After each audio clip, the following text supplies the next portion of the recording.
Okay, then we have another topic that is diabetic ketoacidosis, जिसको हम DKA भी कहते हैं, और हाइपर और स्मॉलर नॉन कीटोटिक कोमा, जिसको हम HNKC भी कहते हैं. So these two phenomena are the complications, या I should say acute complications of diabetes. कुछ क्रोनिक कॉम्प्लिकेशंस भी होती हैं जो हम नेक्स्ट वीडियो में स्टडी करेंगे, but DKA and HNKC are the acute complications of diabetes. ठीक है, अब इन दोनों में एक फिनोमेना. अच्छा, इनके ना अक्सर डिफरेंसेस पूछे जाते हैं वाइवा में कि DKA और HNKC में डिफरेंसेस क्या हैं. एक बात तो ये कि जो DKA है ये ज़्यादा कॉमन है टाइप 1 डायबिटीज़ में, जो यंग इंडिविजुअल्स को डायबिटीज़ होती है, जो इंसुलिन प्योर इंसुलिन डिफिशिएंसी की वजह से डायबिटीज़ होती है, उसमें ज़्यादा कॉमन है DKA का फिनोमेना. जबकि जो टाइप 2 डायबिटीज़ है, जो कि पेरिफेरल इनसेंसिटिविटी टू इंसुलिन की वजह से डायबिटीज़ हो रही है, उसमें ज़्यादा कॉमन है HNKC. ठीक है, तो ये डिफरेंस है. दूसरा इसके फिनोमेना में डिफरेंस है, ऐसा नेम इंडिकेट्स के डायबिटिक कीटोएसिडोसिस में कीटोन्स का लेवल ज़्यादा हो रहा है बॉडी में. ठीक है, जबकि hyper osmolar non ketotic coma में कीटोन्स की कोई पैथोजेनेसिस इन्वॉल्व नहीं है. तो इसको वन बाय वन देखते हैं हम दोनों को.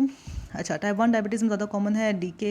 उसमें होता ये है कि जब सीवियर डिविएशंस हों ब्लड ग्लूकोज की, लाइक ब्लड ग्लूकोज एकदम से बहुत ज़्यादा बढ़ जाए, कि डिफरेंट कंडीशन से बढ़ सकता है. एक तो ऑलरेडी पेशेंट में एब्सोल्यूट डिफिशिएंसी है इंसुलिन की, और साथ ही पेशेंट किसी स्ट्रेस से गुजरा हो, लाइक उसने सीवियर एक्सरसाइज कर ली है, या उसने अपनी diet maintain normal dietary intake नहीं किया, और इसलिए उसको इन्फेक्शन है. इन्फेक्शन में कि कुछ ऐसे हार्मोन सिक्रीट होते हैं जो कि ब्लड ग्लूकोज लेवल को फर्दर इंक्रीज़ करते हैं, लाइक एपिनेफ्रिन, ग्लूकागॉन, या कोई और स्ट्रेस से वो इंडिविजुअल गुजर, इसने वर्सन कर दिया मेटाबॉलिक इम्बैलेंस को, और उसमें हो गया उसको डायबिटिक कीटोएसिडोसिस. अब इसकी मॉर्फोलॉजी, सॉरी, इसकी अब पैथोजेनेसिस क्या है वो देखते हैं. इसमें होता ये है कि हमें DKA में हमें ब्लड ग्लूकोज लेवल बिल्कुल डिरेंज मिलता है, इवन कि 500 to 700 मिलीग्राम पर डेसीलीटर भी हमें मिल सकता है blood glucose level, as a result of absolute insulin deficiency and unopposed effects of counter regulatory hormones epinephrine and epinephrine and glucagon. ठीक है, अच्छा, अभी जो मार्क्ड हाइपोग्लाइसीमिया है, जब ये किडनी के लेवल तक पहुंचता है, ये इंक्रीज ग्लूकोज, वो अपने साथ वाटर को लेकर एक्सक्रीट हो जाता है, रिजल्टिंग इन ऑस्मोटिक डायूरेसिस.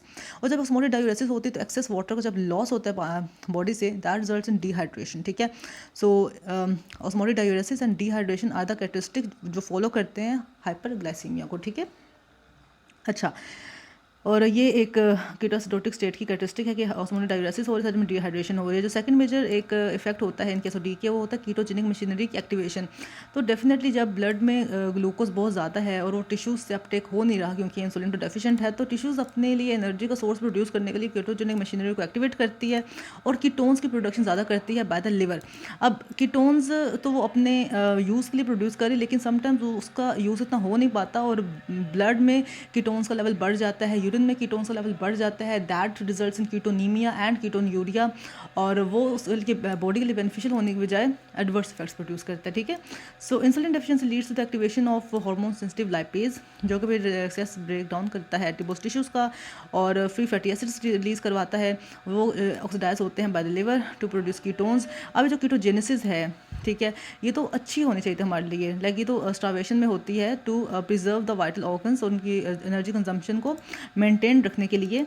लेकिन ये जब यूज़ उसका उतना ऑप्टिमल ना हो, in contrast to its production ज़्यादा हो रही है, यूज़ उसका उतना हो नहीं रहा, तो कीटोनीमिया और कीटोन्यूरिया रिजल्ट करता है. और साथ ही साथ अगर यूरिनरी एक्सक्रीशन भी इम्पेयर्ड है क्योंकि डिहाइड्रेशन में है पेशेंट, तो क्या होता है, ये कीटोनीमिया और ये कीटोन्यूरिया रिजल्ट करते हैं to decreasing the blood pH, resulting in metabolic acidosis. तो हमें पूरा नाम समझ आ गया है डायबिटिक कीटोएसिडोसिस का, कि एक तो डायबिटिक है मतलब कि इंसुलिन की डेफिशिएंसी है, जिसकी वजह से क्या हुआ, हाइपरग्लाइसीमिया हुआ.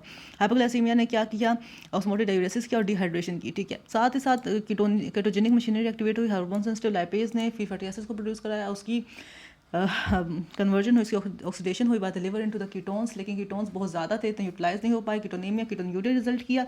नतीजतन ये हुआ कि बॉडी में due to this excessive ketones pH कम हुआ, मेटाबॉलिक एसिडोसिस हुआ, और सारे वही साइन सिम्टम्स बाकी मिले. ठीक है, तो this is all about the diabetic ketoacidosis, जो कि डायबिटीज़ टाइप 1 में हम देख रहे हैं ज़्यादा कॉमन है.